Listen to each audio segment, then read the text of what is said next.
बिस्मिल्लाहिर्रहमानिर्रहीम। अस्सलामुअलैकुम नादरीन, वजीर दाखिला मोहसिन नकवी साहब को वजीर दाखिला कहा जाए, पीसीबी का चेयरमैन कहा जाए, सेनेटर कहा जाए, जर्नलिस्ट कहा जाए, या फिर साबिक इंटरिम गवर्नमेंट का चीफ मिनिस्टर कहा जाए, उनको क्या कहा जाए, इसमें कोई दूसरी राय नहीं कि वो बहुत बेहतरीन एक जर्नलिस्ट रहे हैं। लेकिन अगर उनको इंटरिम सीएम के तौर पर लिया जाए तो उसमें उनकी कारकर्दगी कोई इतनी खातिर खा नहीं रही, सिवाय इसके कि उन्होंने पीटीआई के ऊपर बेईमाना तशद्दुद करवाया पुलिस के थ्रू और चंद पॉलिसीज लेकर आए। लेकिन अगर देखा जाए तो उनके खाते ये जो गंदम क्राइसिस है वो उनके खाते पड़ता है, जिसकी वजह से किसान की कमर टूट गई। इसके अलावा अगर पीसीबी के चेयरमैन की हैसियत से उनको देखा जाए तो वर्ल्ड कप में पाकिस्तान क्रिकेट टीम की कारकर्दगी आपके सामने है और अब भी बांग्लादेश से 10 विकेट से शिकस्त होने के बाद दूसरे टेस्ट मैच में भी हालात पतले ही नजर आ रहे थे।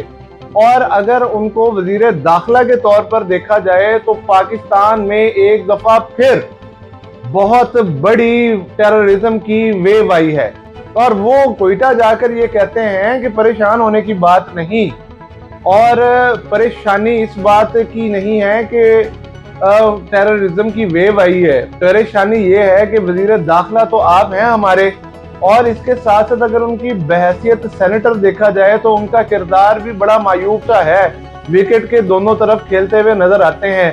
नाजरीन, वजीर दाखिला मोहसिन नकवी किसी भी रोल में फिट नहीं रहे। बात यह है कि जो भी उनके सहूलतकार हैं या जो भी उन्हें आज़ाद हैसियत में सेनेटर बनवाने वाले हैं या वजीर दाखिला बनवाने वाले हैं, उनको ये देखना चाहिए कि इनकी परफॉर्मेंस क्या जा रही है।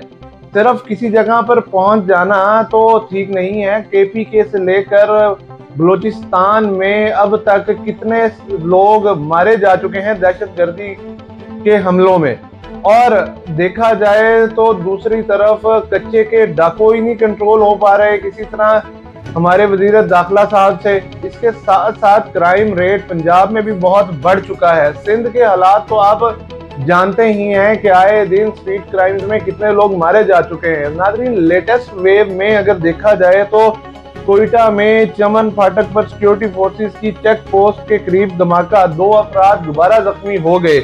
इसके साथ साथ नाजरीन, सी पैक पर काम करने वाले गैर मुल्कियों पर हमलों की तफसीलात सामने आ गई है। चले, ये तो एक खुशाइन बात है कि उनकी तफसीलात सामने आ गई हैं, लेकिन बात यह है कि जो इन्फिल्ट्रेशन हो रही है पाकिस्तान में इतने लोग दाखिल हो रहे हैं और पाकिस्तान का अमन तबाह करने की कोशिश कर रहे हैं, इसकी जिम्मेदारी किसकी है?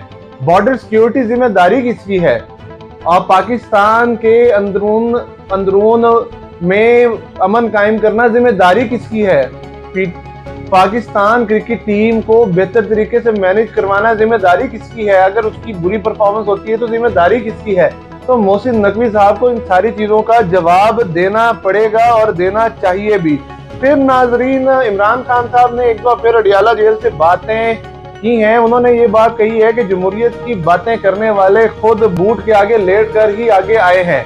फिर वो ये बात कहते हैं कि सबसे ज्यादा तनकीद फौज पर ख्वाजा आसिफ ने की है। उसके बाद एहसन इकबाल साहब ने, महमूद रहमान कमीशन रिपोर्ट थी उसका सबसे पहले हवाला एहसन इकबाल साहब ने दिया है। इसके साथ साथ एहसन इकबाल साहब ने यह भी कहा था कि क्या हम अब मियां मीर बनते जा रहे हैं। इसके अलावा उन्होंने ये भी कहा कि Guinness book of world record में 2 लोगों की एंट्रियां होनी चाहिए। एक तो नवाज शरीफ की, जो वोट से इज्जत दो से लेकर बूट को इज्जत दो तक पहुंच गए। दोबारा नवाज शरीफ का नाम लेते हुए कहा कि उन्होंने चारों अंपायरों को मैनेज किया है और चारों अंपायरों को साथ मिलाकर 74,000 वोट डलवाकर इलेक्शन जीता है।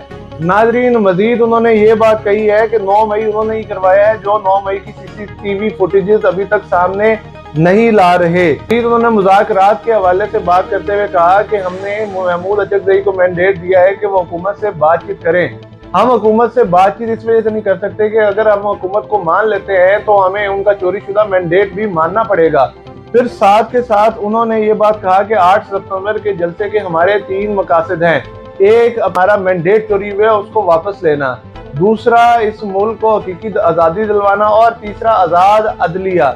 ये 3 हमारे मौक़िफ़ है। उन्होंने कहा कि ऑक्सफोर्ड यूनिवर्सिटी का चांसलर अगर ना भी बन पाया तो कोई बात नहीं, पहले भी मैंने इस मुल्क के लिए बहुत कुछ किया है, क्रिकेट का मैं हीरो रहा हूँ, फिर 2 कैंसर अस्पताल बनाए हैं और 2 यूनिवर्सिटीज बनाई हैं और 1 यूनिवर्सिटी अभी बन रही है। मजीद आपको मैं बताऊं कि पेशावर में 9 मई के केसेस में पीटीआई रहनुमाओं की बरियत की दरखास्तें खारिज कर ली गई हैं।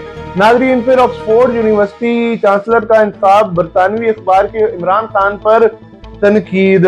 नाज़रीन, इसमें कैथरीन बेनेट ने इमरान खान पर तनकीद करते हुए काफ़ी सारे इल्ज़ामात लगा दिए हैं। उन्होंने ये बात कही है कि इमरान खान तालिबान की पॉलिसी की हिमायत करते रहे हैं। फिर उन्होंने ये भी कहा है कि इमरान खान ख़वातीन की तालीम पर तालिबान की पाबंदी को भी माफ़ कर दिया है और इमरान खान रिज्जत पसंद सोच के मालिक हैं और जो ख़वातीन को फितना बनने से गुरेज करना चाहिए। फिर इमरान खान ने मुसलमानों को चीन के मॉडल के ऊपर बात भी बताई है और पाकिस्तान में चीन का मॉडल भी इंट्रोड्यूस करवाया है। इसके साथ साथ उन्होंने और भी बहुत सारे इमरान खान के ऊपर जो इल्जामात लगाए हैं, इसी को लेकर अपोजिशन बहुत ज़्यादा इमरान खान को लताड़ रही है, इमरान खान को बुरा भला कह रही है और इमरान खान को ये भी कह रही है कि तुम ऑक्सफोर्ड के बिल्कुल भी इलेक्शन के अहल नहीं हो। फिर पीटीआई का हुकूमत से मुज़ाकरात करने से इनकार, एस्टेब्लिशमेंट से बातचीत में दिलचस्पी है।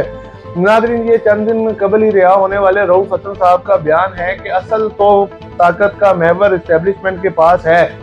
फिर नाजरीन, मैं बताऊं कि आइन में तरमीम के किसी बिल की हिमायत की तो नायल हो जाएंगे। पीटीआई के अरकान को हिदायत दे दी गई है कि किसी भी बिल की हिमायत नहीं करनी, जो भी बिल पार्लियामेंट में आ रहा है उसकी हिमायत नहीं करनी। फिर शहबाज शरीफ ने कई बार इमरान खान को मुज़ाकरात की पेशकश की, इन्होंने जवाब तक ना दिया। ख्वाजा आसिफ साहब ये इमरान खान पर तनकीद करते हुए कहते हैं, वो कहते हैं जब गवर्नमेंट में थे तो अपोजिशन की नहीं सुनते थे, अब अपोजिशन में है तो हुकूमत की बात नहीं सुन रहे, इनका कोई अलहदा ही मसला है। मुराद सईद का वज़ीर आला खैबर पख्तूनख्वा समेत अहम पार्टी रहनुमाओं से राब्तों का इंकशाफ।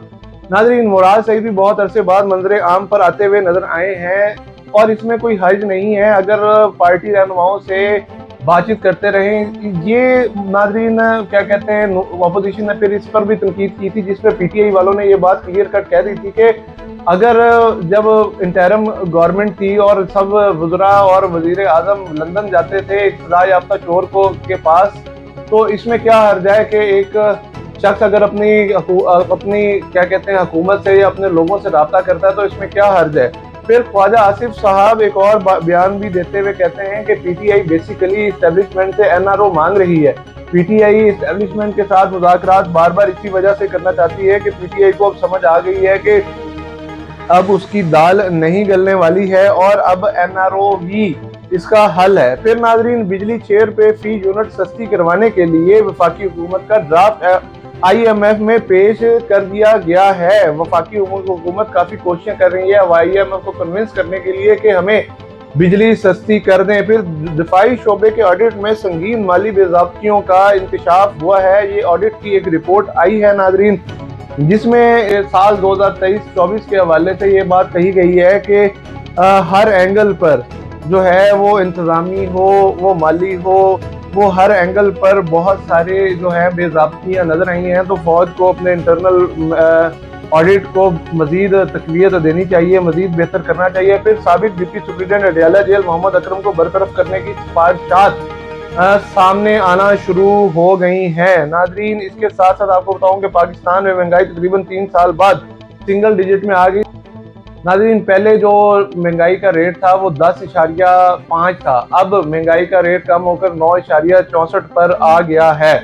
मजीद आपको नाजरीन मैं बताऊं कि तूर कम शरह की बंदिश की वजह से कौमी खजाने की यौमिया बुनियादों पर 54 करोड़ रुपए का नुकसान हुआ है। नाजरीन, ये तोरकम बॉर्डर से की वजह से पाकिस्तान अफगानिस्तान में ट्रेड बंद है, जिसकी वजह से पर डे ये इतना खसारा हो रहा है।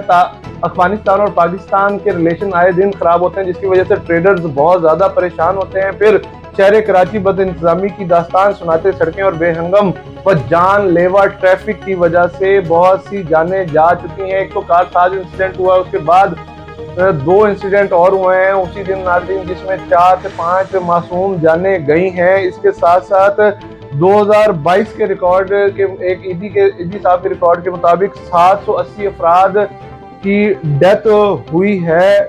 और अब भी सैलाब आने के बाद जो है मजीद सड़कें टूटी हैं। सिंध गवर्नमेंट वादे वही तो कर रही है कि पहले फेज में जो मेन अशराए हैं उनको ठीक किया जाएगा, उसके बाद बाकियों को किया जाएगा, लेकिन अमल दरामद नहीं हो रहा। मनसूबाबंदी तो है लेकिन अमल दरामद नहीं हो रहा। फिर ट्रैफिक में बार बार रुकावटें हैं, कहीं हॉकर हैं, कहीं चाबी फरोश है, कहीं रेडियो वाले हैं, कहीं पे पार्किंग आ जाती है, कहीं पे जी ये तारें आ जाती हैं, बिजली के खंभे आ जाते हैं, कहीं पे कुछ आ जाता है, कहीं दुकानों वालों ने कहीं पे एक्सटेंशन की हुई है। कई दफ़ा तो ये होता है कि ये जो कई सड़कें बस स्टैंड का मंजर शो कर रही होती हैं। इस तरह करके कई मामला कराची में चल रहे हैं, जिसकी वजह से रोड एक्सीडेंट्स नाजरीन दिन ब दिन जो है वो बढ़ रहे हैं। और पुलिस की बिल्कुल कोई जिम्मेदारी नजर नहीं आती। पुलिस सिर्फ और सिर्फ पैसा खाती है, पैसा पकड़ती है और कानून की अमल दरामद नहीं करवा पा रही। फिर नाजरीन वजीर कानून साहब कहते हैं कि चीफ जस्टिस को